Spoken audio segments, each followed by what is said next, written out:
There we go. Good morning, everyone. It is Paula, your innkeeper at the Way Inn, and welcome, everyone. I am so excited to have Rhonda with us today, and I'll talk about Rhonda in just a second. If you are new to the Inn, the Way Inn is created not to promote or support or sell anything to anybody. It is a place where people come who have significant eating issues and significant weight issues. It is non-judgmental. It is non-critical. Whatever works for you is what we support. Good morning, Denise. So that's where we are at the Way Inn. And as you know, that's it. We're going right into our topic today. And I want to introduce Rhonda to you. And for those of you who don't know her, this is Rhonda from Living Instead of Existing. She has lost, I forgot already, how many hundreds of pounds? Over 250. Over 250. To put that into perspective, I weigh 244 pounds. You lost me on your body. I was hanging on your body, Rhonda. Wow. I was hanging on your body. I weigh 244 pounds. You lost more than what I weigh. That's insane. Yeah, when you put it that way, yeah. So in the green room, so to speak, Rhonda told me that she was kind of shy. So you know what I do for people who are shy, right? So we're gonna hear Rhonda's story of experience, strength, and hope. But I do want to welcome everybody who's joining. My goodness, you probably know a lot of these people. Rhonda, Vicky from Alabama, Jamie, Maureen, Bet from Florida, Kim, good morning, Jamie, good morning, everybody, good morning. Let's start out with the most important question. You lost over 250 pounds. What did it feel like weighing over 400 pounds, Rhonda?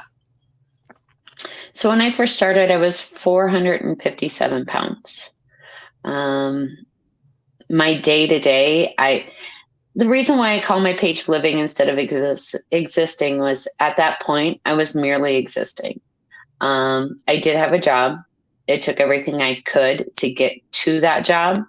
And basically, my husband was having to take care of me.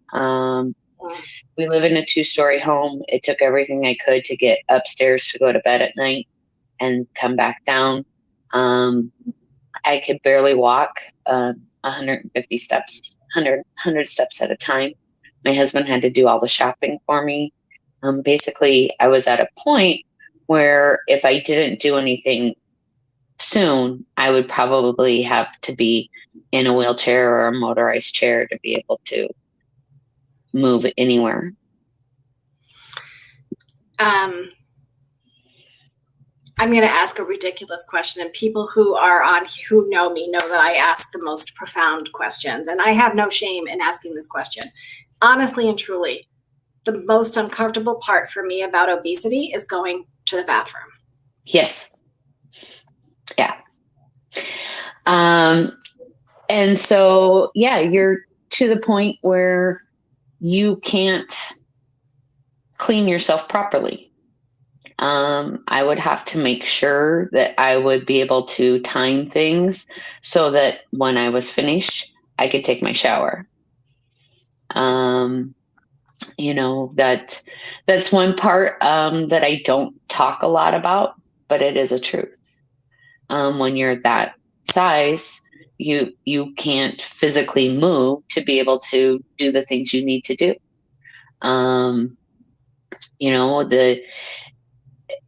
When I was working where I worked, it was a community bathroom in kind of a strip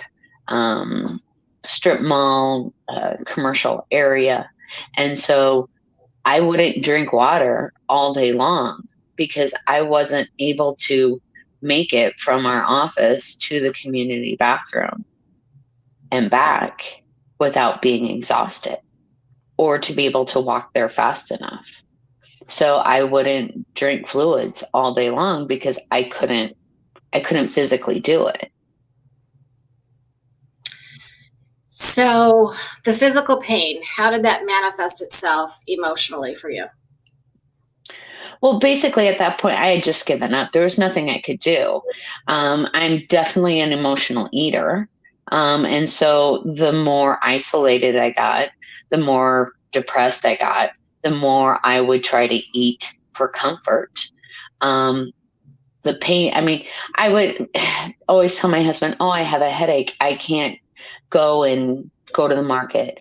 Or um, it just, the physical pain then became a norm for me. I mean, it was normal for me to always be in pain. And I just had gotten to a point where it was acceptable. I just accepted it. This is the way I am. This is who I am. And, you know, I'm just going to sit here and not do anything. So what about the things that we take, many of us take it for granted, getting in a car, getting on a plane, getting on a train, um, considering riding a bike before you decided Right. how to go about doing that? How did that all play into your past? Right. So to fly, it was a total embarrassment. I mean, and it was something where it was quite expensive because I would have to purchase two seats for myself. And then it was always an embarrassment because, you know, they're counting heads and counting seats to see if everybody's there on the plane, you know, and they'd be, you know, trying to figure out where this missing person was for the seat that was assigned, you know, and so then I'd always have to show my little pass to show that, you know, I have a second seat. And then it just got to the point where it was cost prohibitive. I say it's cost prohibitive, but it was more the fact that I was embarrassed and I was embarrassed for my husband. So we would stop flying. And I live in California. All of my family lives in Iowa. So for us to go and visit, we just took it upon ourselves to start driving. So that way, you know, I was in the comfort of our vehicle. I wouldn't have to worry about the embarrassment of trying to get on a plane. But then you're spending 2 days driving time. Um, you know, and so I would try to justify the fact that, oh, it's cheaper because I'm not buying three plane tickets, you know, for two for me and one for my husband. But in the long run, the time that was done, the wear and tear on the vehicle, all of that, it wasn't, you know, but so that we kind of stopped doing any of that. Um, and yeah, I couldn't get into a small car. My husband at the time was a plumber. He had a big plumbing truck. To get up in and out of that vehicle was hard to get my butt lifted up into that seat. Um, and it was just easier to just stay home. There was less worry, you know, going to a restaurant where you have to go and, you know, okay, I've been there before. What did they have for seating? Am I going to be able to sit there? You know, this before I was even at my heaviest. We had gone out to dinner with friends, went to a restaurant, you know, and I was a little unsure of the seating situation. Unfortunately, they had, you know, it was kind of an outdoor area. And so they had those white plastic chairs. Go to sit down in it, and the chair breaks, you know? And so, okay, well, that restaurant we're not going to, you know, and it was just the whole having to scope out the situation and then, oh no, they don't have seating. We're not going to be able to go that night. You know, we're not going to, we're going to cancel our plans with friends, you know, because I'd have to scope that out. I'd have to know if there was a place that I'd be able to sit. So you mentioned family and friends, Mm-hmm. husband. Mm-hmm. What did they say about your weight? If They any? knew better. They knew better because, you know, even though I'm a shy person, I'm a very strong willed person. And if you tell me I have to do something and I'm not ready, it's not going to happen. And so they knew I was unhappy. They knew that I knew I was unhealthy, but they also knew that it was up to me. There's nothing they could do. You know, they could suggest different things they had throughout the many decades. You know, I had tried a zillion different diets. I had tried everything, you know, and so when I had told my husband, that I was going to try again. He told me, he thought in his mind, okay, yeah, we'll see how long this lasts. Ugh. Well, because of the fact he had seen me go strong, go head on out, and be focused for a week, 2 weeks, and then go back to my old ways. Right. And so this time was different. And we're going to get to how it became different in just a second. So I'm asking all these tough questions to remind us of what it's like in the problem, in the devastation of it all.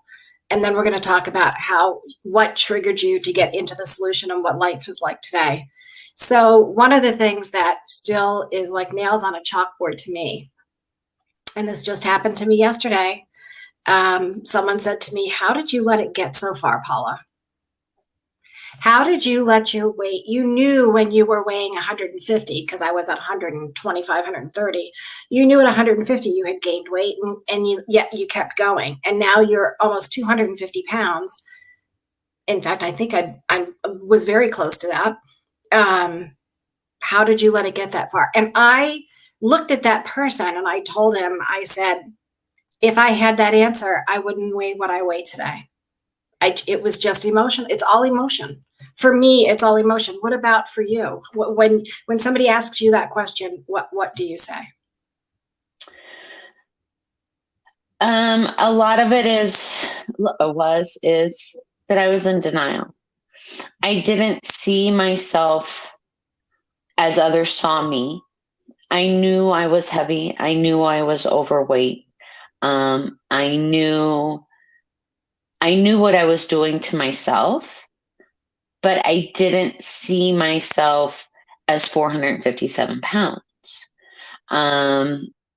I figured, until that last year or two, I was still functioning. I was able to go to the market. I was able to do the laundry, and so everything was okay in my life. I thought everything was okay in my life, and so I didn't, even though I'm having to buy another larger size in clothes, even though my clothes aren't fitting, I didn't care. I don't know. I didn't care. I didn't see it as a problem. In my mind, up until that point, I knew I was overweight, but it wasn't affecting my health. And so why should I change? There was nothing at that time. I don't know. I just found it acceptable because I could function. So you mentioned health. It wasn't affecting your health. So there is a lot of body positivity out there that promotes, large bodies. I would probably be part of that community, but I'm not promoting my large body.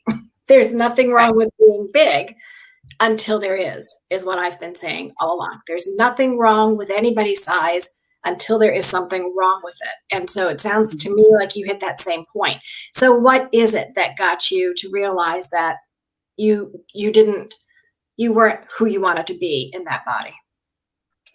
So at that point, I did have some health problems. I had high blood pressure. I had sleep apnea.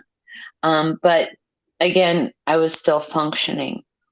And then probably, I want to say maybe 6 months before I decided to try one more time, I had heard something on the media, and I don't know if it was TV news, if I read it, I don't know if it's true or not, but at that time it stuck with me that they were having a difficult time burying obese people. Oh. Because to be able to find a casket or even to have cremation done, they weren't able to fit them into the furnace. And that stuck with me because I was concerned Not concerned enough at that time. I don't know why. But what was my husband going to do when I died? Because I just knew that in time I was going to have a heart attack. And it played in the back of my mind for quite some time. But it wasn't until I heard a friend of mine who was, she decided she was going to, try to lose weight. And I thought, all right, if she's going to do it, I'm going to try one more time. But that was almost 6 months later. I let this play in my head before I decided it's time. It's interesting that you say that, because not long ago, walking in Walmarts with Mary, who everybody knows is my 91-year-old Sicilian mother, who has absolutely zero filter. I'm close to her, by the way. I make no mistake about it. Going down in Walmarts, she saw me walking away from her, and she yells out, "You better lose weight before they're not going to be able to pick you up. They're not going to be able to pick you up." So you would think that would be enough, but the cremation and the burial is also a very real concern of mine. So what was the first thing that you did to get into the solution? So you realize that you're going to be that you want to help your husband really take care of what's left, right? Right. So what was the first thing that you decided to do to make it easier for him? So at that time, I decided. My friend had started doing some protein shakes. And so I decided that, okay, I had tried every diet out there and I really didn't want to follow a diet, but that I would go ahead, I would try to have this one shake a day and focus on one other healthy meal a day until I got comfortable. The rest of my food, it was what it was. But at least 2 of my meals a day were going to be healthy. And until that got comfortable, that's what I stayed with. And then it was just making these small intentional changes every day until it became a routine. And then I'd add one more small change. The hardest part to start with was my husband does all the cooking. I don't cook. He doesn't like me in the kitchen. I mean, not that he doesn't like me in the kitchen. I don't enjoy it and I'm not good at it. So Was that always been the case, Rhonda? Has that always been the case? He's always been the cook? Always. And so at that point, it was then trying to work with him to be able to see if we could get some of our favorite meals tweaked a little bit to be just a little more healthy. And so, because he likes to try new things, he likes recipes, he likes to try that. I was able to present it more like that, in the fact that, hey, I found this new recipe, let's try it. But going back to the beginning, it was the fact that, okay, I'm just going to make this one small change. And then, a couple weeks later, it was like, okay, I feel comfortable with that. Let's go ahead and try to have 2 of my meals healthy. I've kind of always stuck with a plan where I eat maybe 5 to 6 times a day. That way in my mind, I'm not being deprived. I'm eating small meals and it kind of keeps my metabolism going. But that's what works for me. That's what I found that works for me. Okay. And so tell me, you're eating 5 to 6 small meals a day to keep your metabolism going. Probably helps cut the cravings and all that kind of other stuff too for you. What was your number one struggle with the food? Was it sugar? Was it, I don't know what it was. Caramel corn? What was your what did you in? So I've found there's certain foods that I'm not okay just having a serving. I love pizza. Mm. Love pizza for breakfast. I love cold pizza. I love any type of pizza. Yeah. So that's something that I now limit myself to. And I try to make it that we're not ordering this extra large pizza, so I have leftovers. So it's a small pizza, and it's maybe two every 2 to 3 months. But I've also found ways to adapt it and make a healthier version, so I still have the flavors without all the calories. Um, so pizza's a big trigger. Sugar, I love sweets. Nighttime sweets are the hardest for me. And especially now during this pandemic, I kind of find myself going that direction a little bit at night. And then it's like, oh, what are you doing? And let's try to adapt. Maybe it's some fruit instead of a piece of cake. But there's really no one thing that I can say is like the biggest no-no. For me, it's realizing the emotional eating. So for me, it's recognizing why I have this craving as opposed to what the craving is. I mean, sweet, salty, you name an emotion, I can tell you what food is good for that, you know? Oh, And so that's the truth. what goes best with happiness? What goes best with sadness? Oh, I'm bored. Oh, let's have some popcorn, And so it's realizing that I am an emotional eater.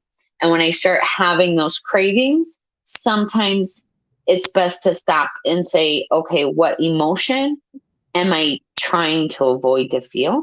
I don't know if that makes any sense, but Oh, yeah. It makes perfect sense.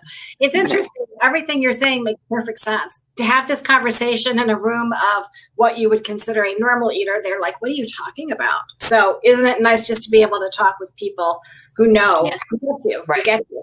So right. talk to me about what life is like today. Tell me what you're doing. Tell me all these great things that have happened since you've transformed yourself.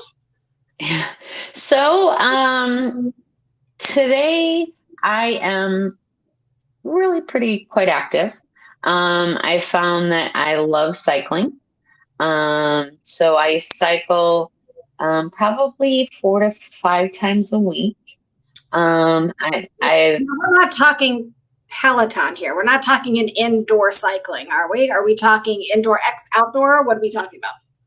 right now I'm indoor on my bike trainer just because of the pandemic. I'm missing the gym. Gyms here in California are still closed. They have outdoor gyms, but my husband is older, and so he's very high risk.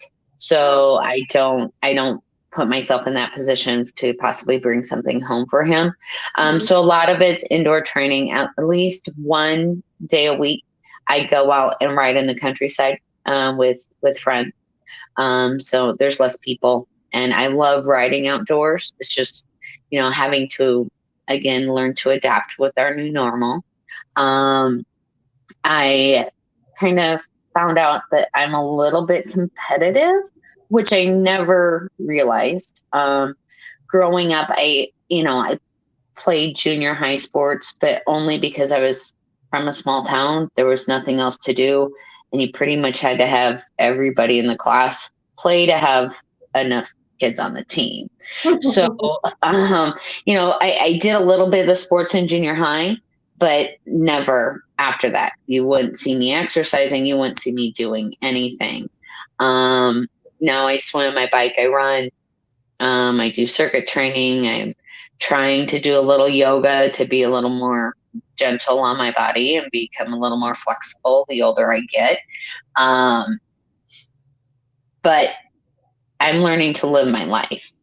I don't have the excuse anymore of staying home. I try to say yes as often as possible when any opportunity comes. I try to be adventurous. And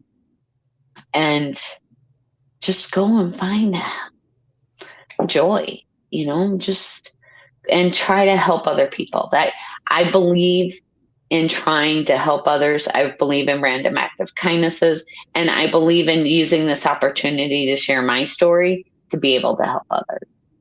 And in turn, it kind of helps you keep what you've got too. We're a firm believer of that. So how is it going to the bathroom these days? Yeah, I can go anywhere, anytime. And getting on a plane, any problems? No problems. I don't have to think twice about how I'm going to get there. I don't have to think twice if this restaurant's going to, if I can eat there. I don't have that fear of going out in public anymore. Because I can go, I can do.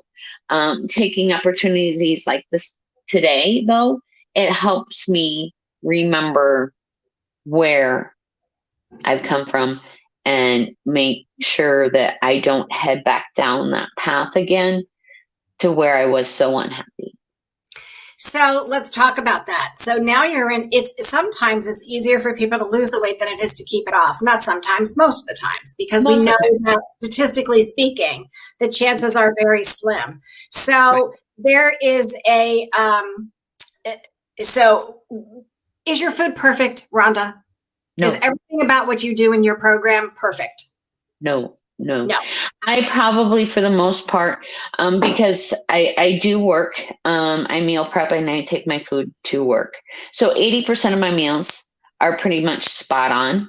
I leave leeway for my evening meals with my husband, because, he's not dieting. He's not, in any point to mentally, he's just like, nah, I'm old enough, I'm going to do what I want to do.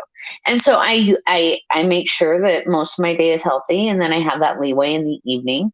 But I don't believe in, okay, let me take this back, because I'm a very, especially in the past, black and white person. So it was either all or nothing. And I've learned now that the moderation is the best way to go. It's not, if you have one higher calorie meal, oh, you've completely screwed up, you failed, and you might as well give up. You've failed again. It's learning to do things in moderation. And so no, I'm not, definitely not 100% clean eating. I'm not 100% dieting. I don't like that word. Because the diet mentality for me is there's an end point. Wow. And I'm not. I'm learning to live healthy. I'm learning to live my life and find a way that I can continue to be healthy for the rest of my life. Wow. And hopefully the rest of my life is not, because I'm choosing to live healthier, I'm going to have a much longer life. It sounds to me like you've made a choice to live. Yes.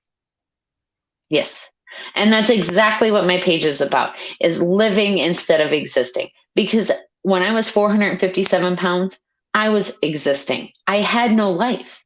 I went to work. I came home. I sat in the chair. My husband would cook. He would bring the food to me. I wouldn't get out of that chair until it was time to go upstairs and go to bed. And that was my life.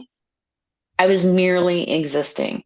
And no, I want to learn how to live. I want to learn how to live healthy, and I want to be able to enjoy my life. And so I try to take that opportunity every day to find something grateful in that day and to choose to make those choices that are going to continue to be healthy. So we have a question. Kathleen wants to know what exercise looked like when you first started. As you changed your diet, what did you do to move more? I mean, moving is the hardest part for me. It really is, aside from putting down the sheet cake and the pizzas and the milk duds and the Twinkies and all that stuff. Oh, yeah. But the moving part. So what is it that you first started to do? So when I first started, I mean, like I said, I could only walk 100, 150 steps at a time. So after a couple weeks of getting the food a little more comfortable, I knew I needed to start moving. So I went to Walgreens and I bought one of those little pedometers and I put it on my shoe. And I challenged myself to just walk 100 more steps every day. And I would keep track. And so I worked for this little plumbing company, and they had a small little warehouse, and I was the only one in the office. So when the phone wasn't busy, I would go and make one lap in the warehouse, and one lap was 30 steps. And when I first started, 30 steps, I was done, time to go sit down. And then I would go and do another 30 steps, but I would keep track every day, 100 more steps. That was my goal. I wasn't shooting to do a mile. I wasn't shooting, it was just 100 more steps every day. After that got comfortable, a little more easy, it was just by some strange random opportunity that my husband and I ran across a green fair where they had electric bikes. And if people aren't familiar with the electric bike, you can pedal it just like a regular bike. You can completely have that motor off. You ride it like an electric bike, but it has an electric assist. And so at the time, I was still probably maybe 350, 375 pounds. And I kept kind of walking by and looking. They're like, "You want to try it?" And I was, of course, afraid to death that I was going to break it. But they're, no, it's really well built. And I got on it, and I was able to use the assist and pedal. And it was like the most amazing experience in my life to be able to be a woman of this size and be able to move freely, have the wind blowing in my hair, and I fell in love. I fell in love with that bike within like 10 seconds. And I rode past my husband. I'm like, "You got to check it out." And he's like, "Get out of here." 3 times am I going by. He's like, "Okay, we'll try it." He tried it. We went home with 2 bikes that day.